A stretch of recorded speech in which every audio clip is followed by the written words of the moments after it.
You can change these paradigms. You are in full control of being able to take that over and change it. To actually change a habit to where you're going to get it automatic. You've identified the old habit and then replace that old idea with the new idea. Start with the end in mind, identify the result that you're getting that you don't like, and work backwards to what's the actions or habits that I'm taking that are leading to that result, and then what's the idea behind those actions. Freedom doesn't happen by accident, it's built. Welcome to Freedom by Design, where we explore what it really takes to create more freedom in your life, your business, and your relationships. We're Josh and Paula Kirpin, and this is intentional living done right.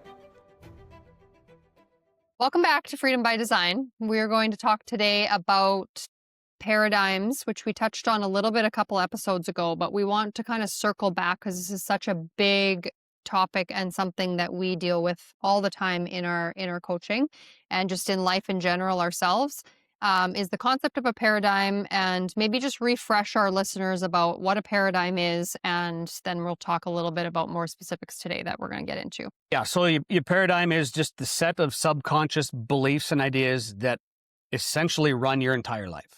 95% of your life, of your actions, come straight out of your paradigm, out of your subconscious. Actions that you take that you don't consciously will yourself to take. So that 95% of the results of your life come from your paradigm, right? So your paradigm is the software that you run on. It's the programming that you run on. It's all based on ideas and beliefs that you accepted once upon a time, consciously or unconsciously. We talked about that from a very early age, before you're 6 or 7 years old, aren't even aware that they have one, right? It's like you can't escape from prison unless you know you're in a prison. Right. Right. No, most people aren't aware that this is the case, that the paradigm controls so much of their thoughts and behaviors. But it is true. Once you become aware of it, that's great. And so let's go back and look into where all these beliefs came from, right? And that's sort of what therapy is all about. Let's dig down into our childhood and we'll find out, where all these half-cooked ideas came from. There's value in that. It's important to know where they came from, because it is important to know that these ideas aren't yours. Like they all came from somewhere else. You just accepted them either consciously or subconsciously. Once you recognize that, you can sort of separate yourself from being identified by those ideas and understand that you can change them however you want to. Where therapy tends to fall short is that's where it stops, is finding out where these ideas came from. Okay, that's great. The idea is still there. What do you want me to do about it? Right? So today we'll talk a little bit more about changing those ideas and beliefs to ideas and beliefs that are going to be more empowering for you, because ultimately you just have a bunch of beliefs and ideas that are very limiting to what you're capable of, and have set, it's like a governor or a thermostat on your life. It sets what you're able to accomplish, and you can temporarily get beyond that. It'll just cool you back down, just like a thermostat. It'll cool you back down to where it thinks you belong. Yeah, this is just the way I am. You hear that term a lot. This is the type of person I am, the actions I take, all the things. And I think what's important to say and really life-changing is the fact that you can change these paradigms. You are in control of that at any point, and it is your responsibility to do so if there is something about your thoughts that you don't like. You are in full control of being able to take that over and change it. So we're going to talk a little bit about the concept of changing a paradigm once you become aware of a paradigm that you don't like or that you would like to change and have a different result. Yeah, the word that you said there, I'll interject, that's really important, is responsibility. Yeah. You might go through therapy and recognize where these ideas came from. They came from your parents, your grandparents, your teachers. And if that's where you stop and you're not willing to take responsibility, then you're just going to play the blame game for the rest of your life. And it's going to be like, well, I was screwed up. It's not my fault I was screwed up, right? So all these results that I'm getting aren't my fault either. I'm just going to blame the people from the past. And a lot of people get stuck in that loop. Taking responsibility is hard, because now you got to do the work, but it's also complete freedom. And you can't have one without the other. You can't have freedom without fully taking responsibility for all the results that you get in your life. So yeah, we're all dealt cards, and we have to play the hand that we're dealt, at least for the first part of our life, till we understand that we are holding these cards. Then we can actually go ahead and start the process of changing some of the cards that we are playing. But we all start with whatever hand we're dealt. And once you take responsibility for the cards that are in your hand and playing them as well as you can, whatever they are, you can start moving forward towards freedom. Yeah, I love that because I think it's often just easier to put that onto somebody else, right? To put the blame onto somebody else for our problems or our issues or the results that we're getting instead of taking ownership and being vulnerable and saying, "Hey, I want to change this result." It comes down to me taking responsibility for that. It just comes back to us taking responsibility for it. So, I want you to talk a little bit about how you can take a paradigm that you have currently that's producing a current result and work through the process of changing that. How do you implement that change? What happens is people will get introduced to this idea of the paradigm, and they'll start searching for the ideas that are causing the chaos in their life. And that's like searching for a needle in a haystack, right? Mhm. You've got, like, I don't know how many ideas and beliefs we all have in our head, in our mind, in our brain, but lots and lots and lots. And you're just going to go start digging around with a stick and try and find which ones are causing you the most chaos. The way to do it is to look at the results that you're getting in life. What results are you getting that you don't like, that you want to change? And what is the habits behind that? And what's the ideas behind those habits? So you reverse engineer everything. It's like no different than when we're pursuing a goal. We identify the goal, we reverse engineer the path that we're going to take to get to that goal. We can't see step one. We can only see it from the goal. Here, we can't necessarily see the ideas that are causing us trouble. We talked about the core four last episode, and that might be a situation where you just fully recognize an idea. But generally speaking, identify the result, start with the end in mind, identify the result that you're getting that you don't like, and work backwards to what's the actions or habits that I'm taking that are leading to that result, and then what's the idea behind those actions. Now, you can do that and do that one result at a time and change one idea at a time, or you can take a number of results that you're getting, write down the actions that are resulting in all of these different results, and see if there's a common thread, like one of those core four ideas that we talked about last time that might be affecting all of those results. And then you can work on changing one idea at a time. That's a keystone idea, a foundational idea that if you change that has, sort of exponential effect on your life. But that is the process for finding the ideas that you want to change. Once you have the ideas you want to change, then you can move into action.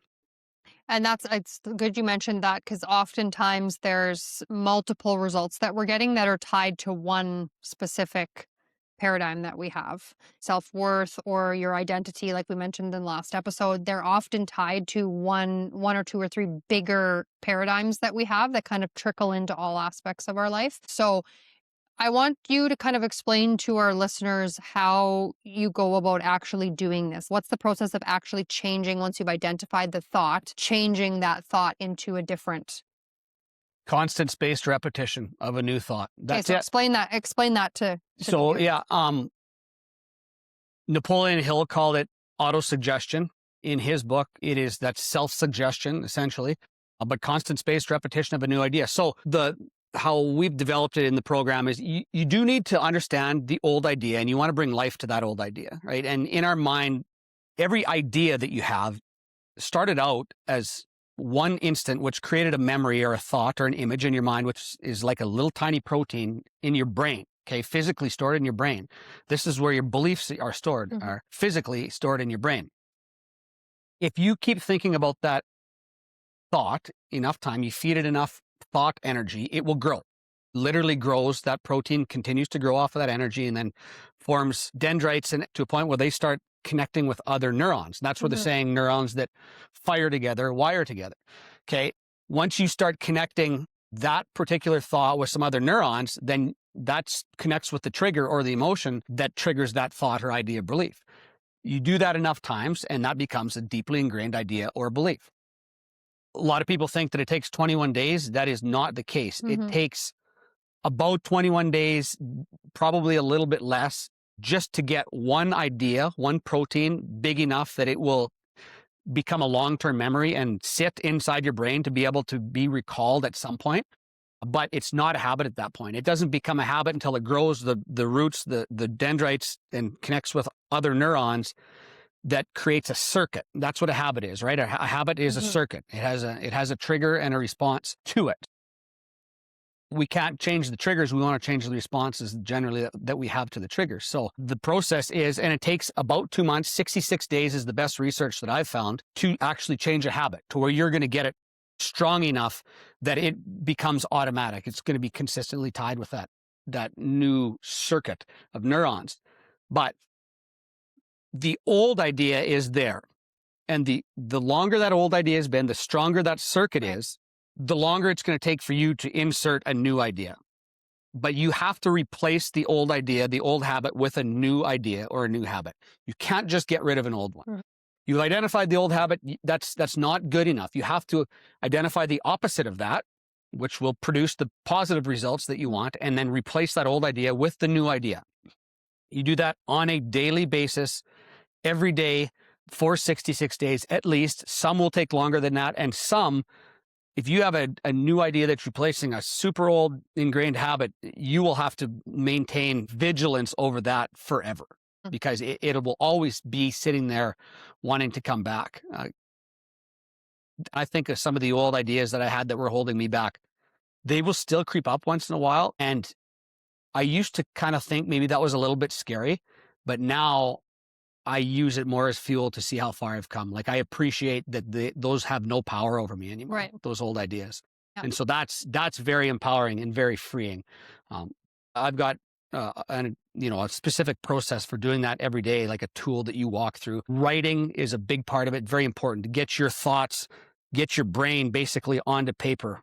Writing is really a key part of it, but then it's just repetition of that new thought over top of that old thought.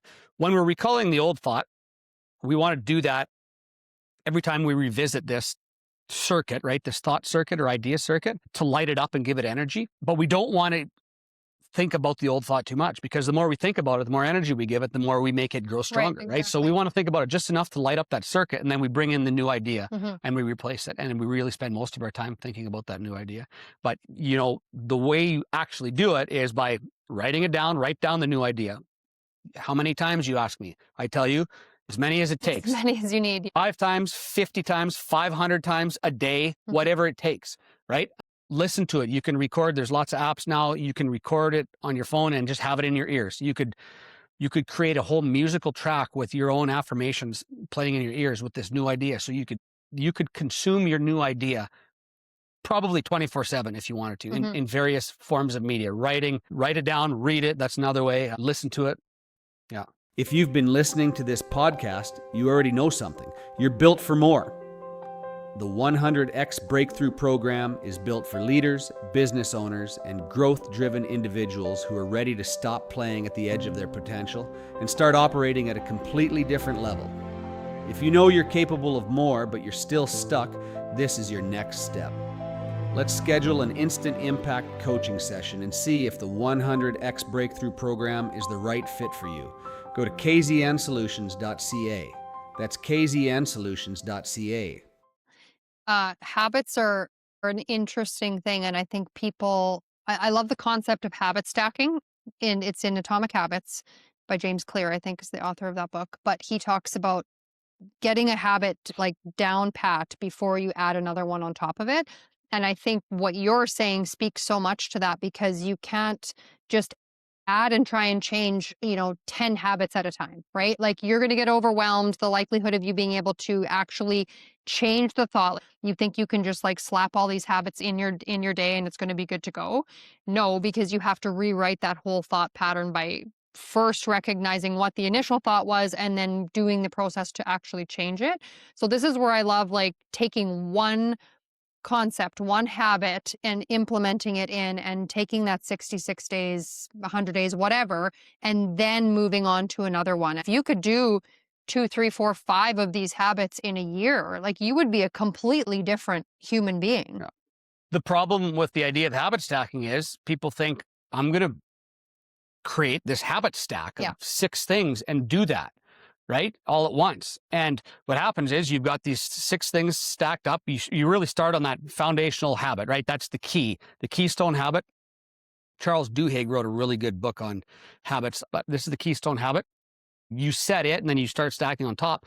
What people do is they'll start that keystone habit. They'll get feeling comfortable with that new idea Yes. and they'll think that it's a habit. That's what happens after 21 days. You start feeling comfortable because it's a long-term memory. You get comfortable with it. You stop focusing on that. You stack on 3 or 4 after that. Yes. And this keystone habit has dissolved away because you Mhm. stopped consciously thinking about it. Now it's Yeah. gone and you're focusing on habit number 5 and you go on vacation and you come back and the whole stack is gone because it was built upon nothing, right? So you didn't actually ever build even one habit because everything was built on top of this keystone Mhm. habit that you didn't build properly. So you have to take the time it takes to change those foundational ideas. And I really like the idea of talking about habits more as ideas than habits Yeah. because that's what they are. They're ideas. We think of them as actions and we will ourselves to take these actions, and you can do that and create a habit through that, or you can look at the idea behind the action or the habit and actually change the idea and create generally much more lasting change, more broad change. I think that one idea is going to trickle down and affect multiple different Mhm. habits. Almost all of those ideas will. I love the way you describe that because if you think about the habit, it's what you're doing versus the thought behind it. And that's one thing about this program that I've really become aware of is, recognizing something happening in my life or being able to stop and then think of the idea or the thought behind that result or that action in my life, right? Which I think is just so powerful. So, talking about that idea, changing that idea, moving it through the process, 66 days, 100 days, whatever that looks like, how will you know that you have a solidified new idea in your life? Because I know some of our listeners will probably be like, okay, well, I did the 66 days. How do I know that this is like concrete now, new idea? I don't have to worry about that old one trickling There's no in. black and white answer to Yeah, that. I know. Like you will feel it if you are, generally speaking, if you're a routine based person and you form a good habit, it's going to stick with you and it'll be relatively easy. So if you are that type of a person and you develop this new habit, it's been 66 days. And let's say maybe you get out of your routine for a week. Did that habit stick with you or not? If Hmm. it didn't, then the habit was based on that routine and Right. it isn't necessarily based on an idea, right? So you might still have to work on that. Just the price of success is constant, never ending vigilance over your thoughts. You always need to be aware of what you're doing and why you're doing it. Hmm. Always. And if that is how you just live life, period, then every day will go by after that 66 days. And if some day goes by that you don't perform your new habit, or if we were talking about an action, you'll think, I didn't do that today, because you'll always be aware. Hmm. You're always thinking. You're now a thinking person. Right. Welcome to the club. It's great. Yeah. Life gets really good when you start thinking. Yeah. You're like, oh, I didn't do that. Maybe this habit isn't quite as strong, or maybe it was just one day. Maybe the next day you're going to do it. But the awareness is the awareness that you didn't do it, and boom, you can go back and reinforce the habit. But 66 days also is not a magic number. That's right. Like some things are going to take 100 days, some things are going to take 600 days, right? If you're putting it over top of a really serious old idea that's really persistent inside you, it's going to take a long time to fully overcome that. Mhm. I know for me, the habit of working out, something that I didn't enjoy, still don't necessarily enjoy it, I wouldn't say. It became automatic after, in that 60 to 100 days range, it became automatic. It still wasn't fully part of my identity, I wouldn't say. Right. It was probably a year. I will say that is something that I've noticed in my life is most big changes seem to take a year for me to really become part of my identity. And maybe it's because my life is very seasonal. Just the way that we live life, it changes a lot as a season. Winter, summer, spring, Mhm. fall. We're doing a lot of different things, and our routines change a lot. So I need something to stick with me through all of those Yeah. seasons to really become part of who I am. And that's been my experience, is that it's been about a year till something really becomes part of me. It's not necessarily, doesn't mean that it's not a habit at that point. It doesn't mean you have to spend a year on each idea, Mhm. but it just might not be completely part of you for a little bit longer than that 65 or 70 days or whatever it might be. Mm. I was actually going to ask you to touch on that working out story because you were never a worker outer. I kind of have been here many seasons. I've done many things, but I've always been fairly consistent working out. And you made the decision to get a personal trainer and like figure that out and make that part of your day to day life, like you said, through all of the seasons. And it was just really awesome to witness because you committed to it. And there were days where he would come out of the gym and be like, "Oh, that was awful. Like I didn't want to do that," like, and so it's just like that push to do the things anyways to build that idea and habit. And it's tough. Like it's not easy. It's not an easy process, but it is so worth it. Yeah, so Commit to it. I'll push back a little bit on that actually and say the idea behind the fact that I wasn't a consistent worker outer didn't have anything to do with working out. It had Hmm. to do with the idea that I wasn't a consistent person. That I would say is an idea Mm. that I had, Mm. right? And that's what I had to change in order to become a consistent worker outer. Right? Because I've worked out in the past lots, but I'm an obsessive person who wants results fast. So if I was going to work out, I would work out twice a day for 6 weeks, get in the best shape of my life. Then I'd quit. I Right. knew that that wasn't something sustainable. That wasn't Sure. what I wanted. I wanted to change that. But I did that. I remember one time in particular, this was probably 10 years ago. And we were at friend's house after Christmas and we had just booked a trip to Mexico. And I was drinking a rum and eggnog, probably the sixth one of the night. And I calculated the calories and I was like, boy, I got to get in my gym bod in shape. And I had 3 weeks to do it. Yeah. You were working at the time. You were a nurse in Saskatoon. I called you and on your night shift said, on your way home, before you come home, you need to stop and get, it was Insanity. That Yeah. workout program called Insanity. You need to get this and bring it home.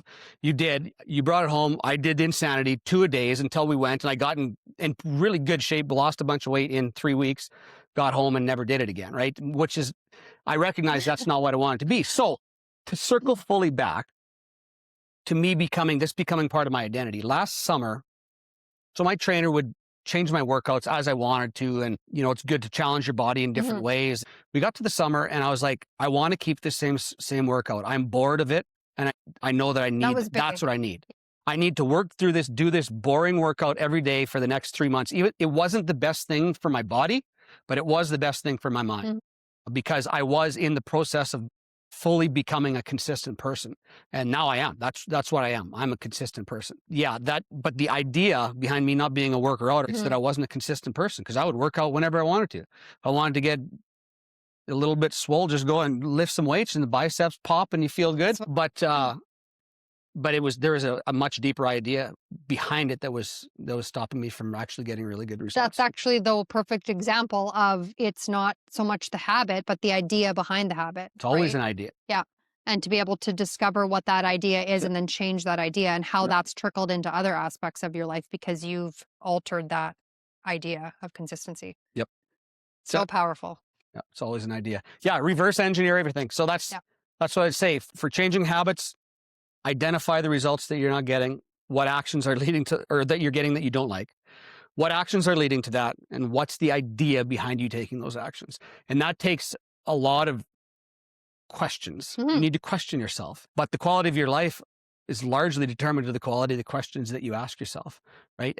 Very beneficial to have somebody else ask those questions. Therapists are good at it. Coaches are good at it. Mhm. That's what we do is ask the right questions because so often we don't have the answer. We don't have your answer. You have your answer. You just need to be asked the right Yeah. questions.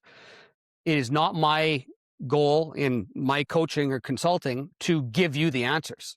It is my goal to create a thinker out of you so that you can think through these things, ask yourself the right questions, and come to the answers that are already inside you. Help you unlock the answers that are inside of you. And then you also discover your identity a bit in the process. So Yeah. super cool. Yeah. So no, that's it. We'll wrap this one up and we'll be back in a couple of weeks. Thanks for joining us on Freedom by Design. God bless you. We'll see you next time. Thanks. We appreciate you being part of Freedom by Design. If this conversation added value, help us spread the love. Take a second to like, subscribe, and share it with someone who needs it. The more intentional we become, the more freedom we create in our homes, our work, and our future. We'll see you next time. God bless.